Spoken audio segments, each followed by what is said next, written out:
person saying, well, I think this, boom, boom, what do you think?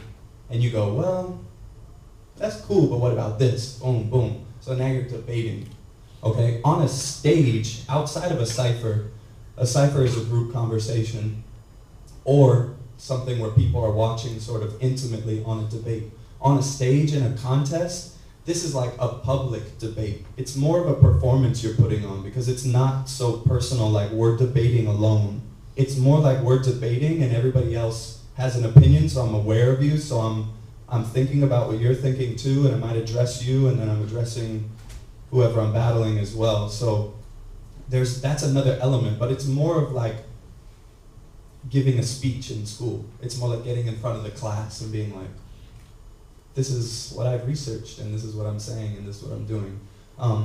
The truth is, the more platforms you express yourself in, the better of a speaker or a dancer you'll be. Because the more you place yourself in situations that you're uncomfortable with, the more you'll adapt to those things. And you'll be one of the best speakers around because you can do it on a stage. You know how to present yourself on a stage. You know how to do it in a battle, maybe when it's really tight or really close and you can't move that much, but you've experienced that thing too.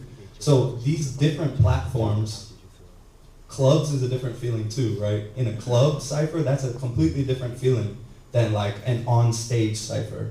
So every situation that you put yourself in as a dancer, whether it be in battle, be teaching a class, be taking a class, talking about dance, every element of this thing helps you to grow and helps you to express differently and makes you more adaptable. So on the end of why we should do more than just contests, I would say it's because it's going to give you a wide range of expression and overall make you a better person at honestly expressing yourself, like Monster Pop said. Raise your hand if you've been in a call-out battle. 1, 2, 3, 4, 5, 6, 7, 8, 9, 10. Okay, cool. So 10 people out of I don't know how many. Not a bad thing, but just something to be aware of and to think about. Why is that? You know. How many people have been in a contest? Raise your hand. A dance contest. Okay. So it's very clear that we have more people doing contests than call-out battles here. We can say that. How many people teach dance? Okay. We have people that teach. Performers. How many people perform dance? Okay. So our lowest number right now is call-out battles. Okay, so maybe next time I come, I'll ask the same question, and hopefully there'll be like at least like 10 more with their hand raised, so we can balance that out.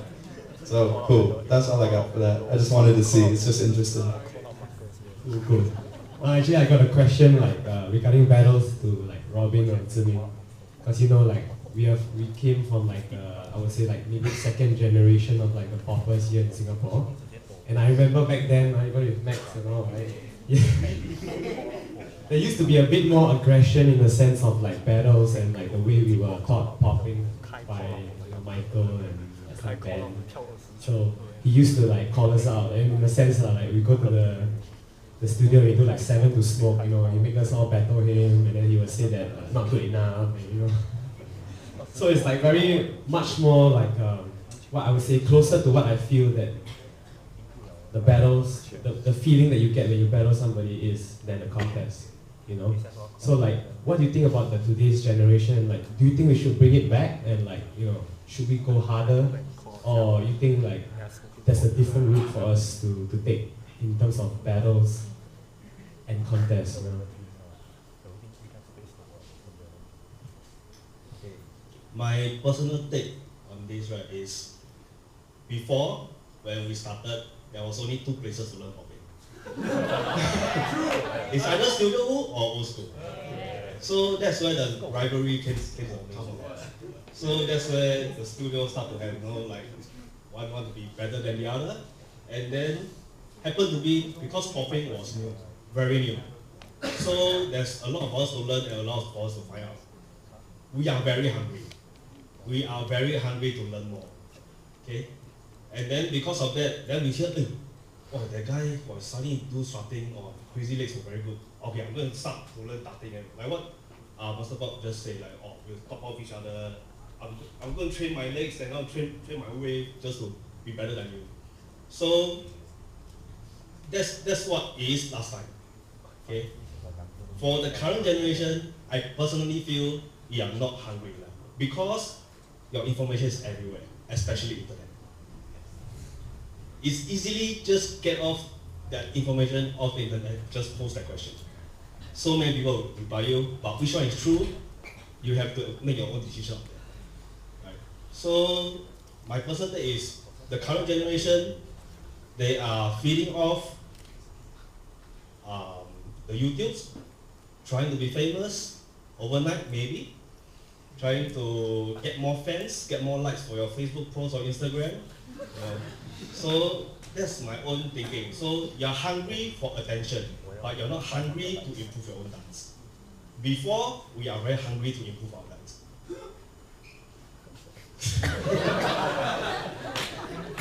You're still hungry?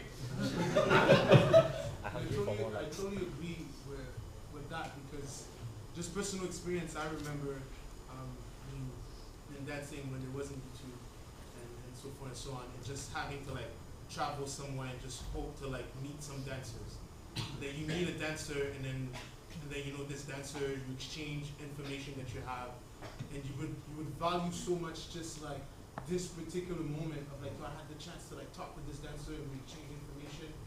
Or remember once I crossed paths with Bob and Andre and then he showed some technique and I took it to heart and I went back home and really worked on it because we did not have this much information that was just so accessible, you know? And for sure the dynamic is totally different now because that's it. You can just go on YouTube and check it out and be like, all right, cool, I have the info. But it is, it's a dance that comes from the streets. So streets also for me resemble to the word of hunger of like, you know, you pride of like putting yourself out there and saying like, I am, you know.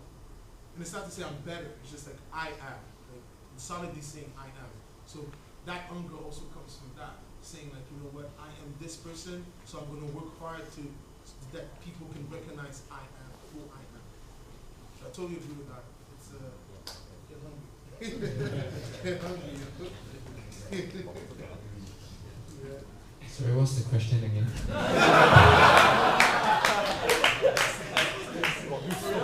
Oh, okay. Like the question is like, you know, last time we used to be like when we grew up, you know, like I remember, I think Nicholas, he knows, like, you know, we used to see like a video of it, yeah.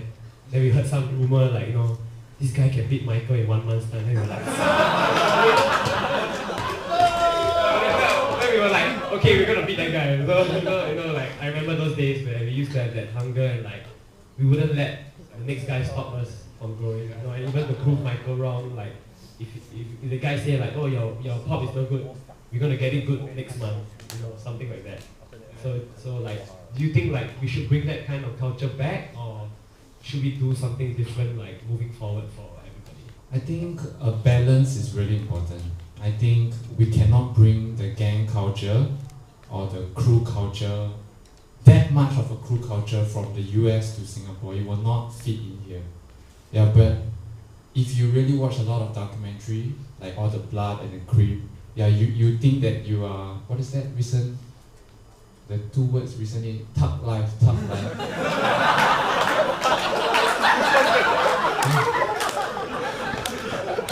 Yeah, there's a lot of people that think that they are tough, you know, but actually if you really watch the documentary,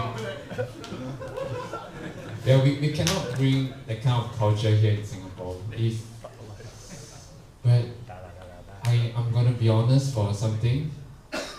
I think one big problem about Singaporean dancers is that right now, I think, is that everybody wants to be well liked by everybody and no one wants to be honest. And sometimes, I'm gonna put a situation, okay? You have a friend, a really close friend, okay? He quarreled with this guy about something not really. He quarreled with this guy about something, okay, and then are you going to take side with your friend sometimes? Like, are you willing to be there with your friend? Or you just gonna be like, I'm not gonna get involved with this. This is not a, because you know why am I highlighting this question? Because this is going to be a crew situation. If you try to bring the crew culture, oh, you mess with my crew? Yeah, I'm not gonna let it go. Come, let's settle it on the dance floor. No, but in Singapore we don't have that, except for the b-boy culture. Maybe they still have it. Yeah, but for the standing dancers, we always want to be. Yeah, for all the standing dancers, right? We all just want to be like, oh, yeah, like, shit. I'm gonna be like nice, to everybody, so that like everybody will like me, and you will come to my lesson and stuff like that, or you will do this kind of thing. Yeah, I think this is one of the biggest problem in Singapore. But also it may be something that is also positive. I mean, what I'm trying to think is that certain places where there's a lot of rivalry, there's not a lot of sharing. There's a lot of exchange, but everybody's on the corners like, I'm working on my stuff, and then whenever we exchange in a confrontational kind of way, this is when it's happening. I mean, you pick up something maybe like in a cypher battle or something, and then you go back home. But the positive side of this may be